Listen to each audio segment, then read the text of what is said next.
머스노바이브 살펴보도록 하겠습니다. 주요 5개 이슈를 준비했습니다. 먼저 첫 번째 이슈 함께 보시죠. 자, 연준에서 FOMC 회의가 열렸고 여기에 대한 발표가 이제 시장을 지배했는데요. 일단 5번 연속해서 동결입니다. 이번에도 동결이 나왔고 다만 좀 의아했던 것은 반대표가 2표가 있다라는 점이고요. 이 지역 연준 총재가 아닙니다. 이사들의 반대표고 또 거기에다가 이 트럼프 대통령의 압박 속에서 나온 동결이기 때문에 연준의 독립성에 대한 이 많은 분석들이 제기가 됩니다. 관련해서 내용들 살펴보도록 하겠습니다. 자, 일단 FOMC 회의에서 기준금리가 4.25에서 4.5%로 유지되기로 결정이 됐다고 FOMC가 발표를 했습니다. 근데 연준의 이러한 발표에 따라서 이제 5번째 연속해서 동결인 것으로 파악이 됩니다. 지난 1월과 3월, 5월, 그리고 6월에 이어서 이번에 또다시 동결이 된 것인데요. 도널드 트럼프 대통령 지속적으로 금리 인하를 압박했지만 제롬 파월 의장을 비롯한 대다수 연준 위원들은 관세발 인플레이션 압력을 확인한 뒤에 금리를 조정해야 한다는 데 입장을 같이 했습니다. 트럼프 대통령의 금리 인하 압박을 거부하고 동결했지만 이번 결정에 2명의 반대표가 나오면서 연준 내부의 분열이 확인이 됐는데요. 투표권에 있는 위원 12명 가운데에서 1명이 불참한 가운데 이번 결정은 찬성 9표 그리고 반대 2표로 내려졌습니다.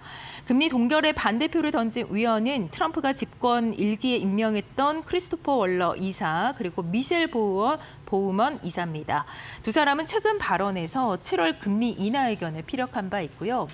이 AFP 통신과 CNBC 등에 따르면 1명 이상이 다수의 금리 결정에 반대표를 던진 것은 1993년 말 이후 처음입니다.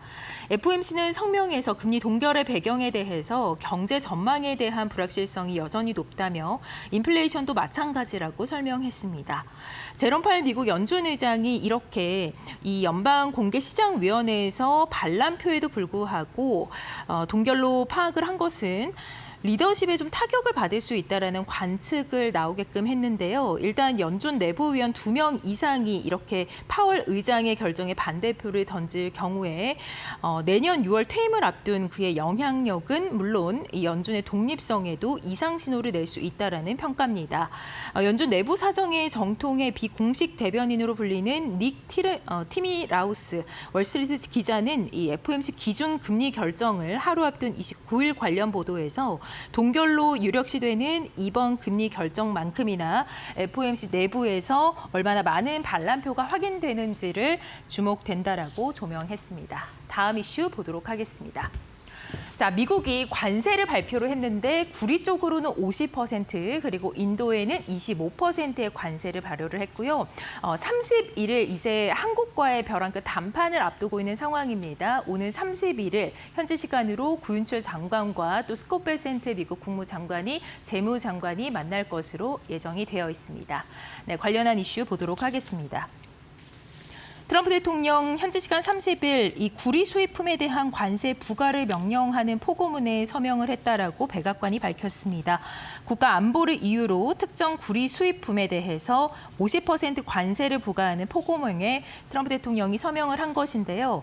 백악관이 공개한 자료에 따르면 이번 포고문은 반가공 구리 제품 및 구리를 다량 사용한 파생 제품에 대해서 오는 8월 1일부터 50%의 관세를 부과하는 내용을 담고 있습니다. 수입 구리에 무역 확장법 232조 관세를 부과하는 포고문에 서명했다면서 관세 적용 품목 등을 안내하는 팩트시트를 공개를 했는데요. 팩트시트에 따르면 50%의 관세는 구리로 만든 파이프, 와이어, 봉, 또 판과 튜브 같은 반제품, 관 이음새, 케이블 등 구리를 직접적으로 사용하는 파생 제품에 부과가 됩니다. 다만 음극판과 양극판 등 구리 제조용 원료도 관세 부과 대상에서는 제외되는 것으로 파악됐습니다. 이번 포고문에는 미국에서 생산된 고품질 스크랩의 25%를 국내에 판매하도록 하는 등 미국 내 구리 산업을 지원하기 위한 조치들도 담겨 있습니다. 뿐만 아니라 트럼프 대통령은 인도에 25% 관세와 벌채까지 부과하겠다고 나섰는데요. 일단 25% 관세를 8월 1일부터 적용하고 또 추가로 벌칙이 있을 것이라고 밝혔지만 벌칙이 무엇인지에 대해서는 말하지 않았습니다.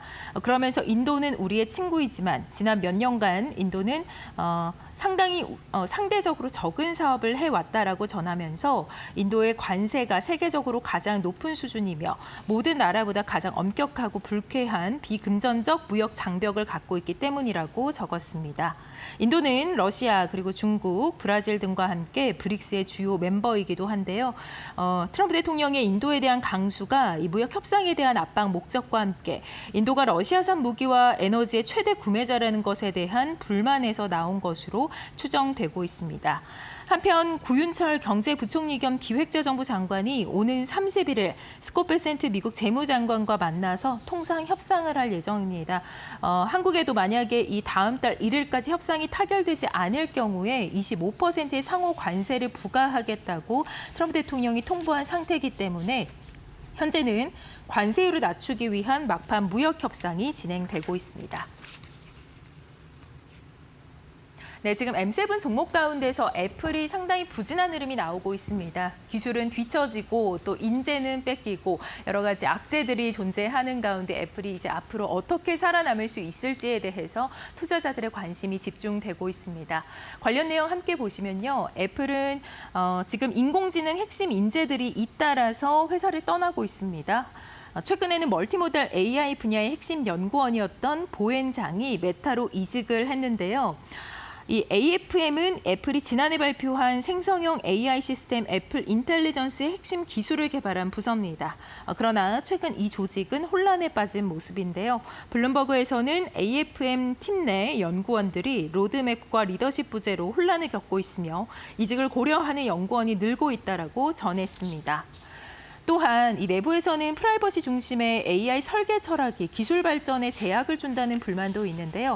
애플은 지금 AI 연산 대부분을 온 디바이스, 그러니까 기기 내부에서 처리하도록 설계를 하고 있습니다. 이는 개인정보 보호에는 강점을 보이지만 단말기의 하드웨어 한계로 인해서 성능 면에서는 경쟁사 대비로 불리하다라는 평가가 나오고 있습니다. 이 가운데 애플은 오는 2026년 9월에 자사 최초의 폴더블 아이폰을 출시할 것이란 전망이 제기가 됐는데요. 이 폴더블 폰은 아이폰 18 시리즈의 일부로 공개될 가능성이 높으며 애플이 처음으로 접이식 스마트폰 시장에 본격 진입하는 시점이 될 것으로 보입니다. 시장 분석가들은 이를 두고 이 스마트폰 산업의 게임 체인저가 될 수 있는 그러한 기점이라고 평가하고 있습니다. 네, 다음 소식 보도록 하겠습니다. 자, 테슬라 이제 삼성에 이어서 LG와도 LG 에너지 솔루션과도 6조 원대 에너지 저장 장치 ESS 계약을 체결한 것으로 전해지고 있습니다. 자, 테슬라가 이 삼성에 이어서 이제는 LG와 함께 계약을 체결한 소식이 전해졌습니다. 지금 ESS 단일 공급 기준으로 역대 최대 규모입니다. 중국이 장악한 LF 시장에서 중국의 기업으로는 최초로 테슬라와 계약을 한 LG 에너지 솔루션인데요. 반도체 분야에서는 삼성전자, 이 배터리 분야에서는 LG 에너지 솔루션이 테슬라와 잇따라 대형 계약을 맺으면서 이제 한국이 포스트 차이나 공급망 재편의 핵심 거점으로 자리매김하고 있다는 평가도 나오고 있습니다. 규모를 보시면 5조 9,442억 원 규모의 LFP 배터리 공급 계약 체결입니다.